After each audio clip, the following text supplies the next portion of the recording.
ಇನ್ನು ಡಿಕೆಶಿ ಪರ ರಂಭಾಪುರಿ ಶ್ರೀ ಹೇಳಿಕೆ ವಿಚಾರಕ್ಕೆ ಸಂಬಂಧಪಟ್ಟಂತೆ ಕಾಂಗ್ರೆಸ್ ಅಧಿಕಾರಕ್ಕೆ ಬರೋದಕ್ಕೆ ಡಿಕೆಶಿ ಕೊಡುಗೆ ಇದ್ದೇ ಇದೆ, ಬದಲಾವಣೆ ಪ್ರಶ್ನೆ ಇಲ್ಲ ಅಂತ ಹೈಕಮಾಂಡ್ ಹೇಳಿದೆ. 5 ವರ್ಷ ಸಿದ್ದರಾಮಯ್ಯ ಅವರೇ ಮುಖ್ಯಮಂತ್ರಿಯಾಗಿ ಮುಂದುವರಿತಾರೆ, ಬೇರೆ ಯಾರು ಈ ಬಗ್ಗೆ ಟಿಪ್ಪಣಿ ಕೊಡುವ ಅವಶ್ಯಕತೆ ಇಲ್ಲ. ಗದಗ ಜಿಲ್ಲೆಯಲ್ಲಿ ಎಂಎಲ್ಸಿ ಯತೀಂದ್ರ ಸಿದ್ದರಾಮಯ್ಯ ಹೇಳಿಕೆಯನ್ನ ಕೊಟ್ಟಿದ್ದಾರೆ. ಕಾಂಗ್ರೆಸ್ ಅಧಿಕಾರಕ್ಕೆ ಬರೋದಕ್ಕೆ ಡಿಕೆ ಶಿವಕುಮಾರ್ ಅವರ ಕೊಡುಗೆ ಇದ್ದೇ ಇದೆ, ಬದಲಾವಣೆ ಪ್ರಶ್ನೆ ಇಲ್ಲ ಅಂತ ಹೈಕಮಾಂಡ್ ಆಲ್ರೆಡಿ ಹೇಳಿದೆ.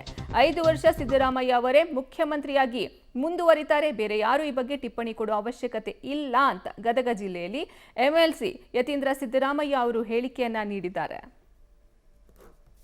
ಬದಲಾವಣೆ ವಿಚಾರ ವರಿಷ್ಠರಿಗೆ ಬಿಟ್ಟಿದ್ದು, ಹೈಕಮಾಂಡ್ ಅವ್ರ ತೀರ್ಮಾನಕ್ಕೆ ಬಿಟ್ಟಿದ್ದು. ಆದರೆ ಹೈಕಮಾಂಡ್ನವರು ಇದುವರೆಗೂ ಮುಖ್ಯಮಂತ್ರಿಗಳನ್ನು ಬದಲಾವಣೆ ಮಾಡ್ತೀವಿ ಅಂತ ಯಾವುದೇ ಕೂಡ ಸೂಚನೆಯನ್ನು ಕೊಟ್ಟಿಲ್ಲ.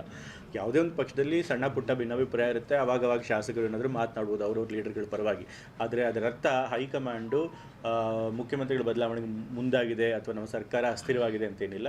ಸೊ ಈಗಾಗಲೇ ಸುರ್ಜೇವಾಲಾ ಅವರು ಕೂಡ ಬೆಂಗಳೂರಿಗೆ ಬಂದಾಗ ನಮ್ಮ AICC ಕಾರ್ಯದರ್ಶಿಗಳು ಅವರು ಕೂಡ ಹೇಳಿದ್ದಾರೆ, ಮುಖ್ಯಮಂತ್ರಿಗಳ ಬದಲಾವಣೆ ನಾವು ಮಾಡೋದಿಲ್ಲ ಅಂತೇಳಿ. ಸೊ ಹಾಗಾಗಿ 5 ವರ್ಷಗಳು ಕೂಡ ಸಿದ್ದರಾಮಯ್ಯ ಅವರೇ ಮುಂದುವರಿತಾರೆ. ಡಿ.ಕೆ. ಶಿವಕುಮಾರ್ ಸರ್ ಅವರ ಕೊಡುಗೆ ಅಂತೂ ಇದ್ದೇ ಇದೆ.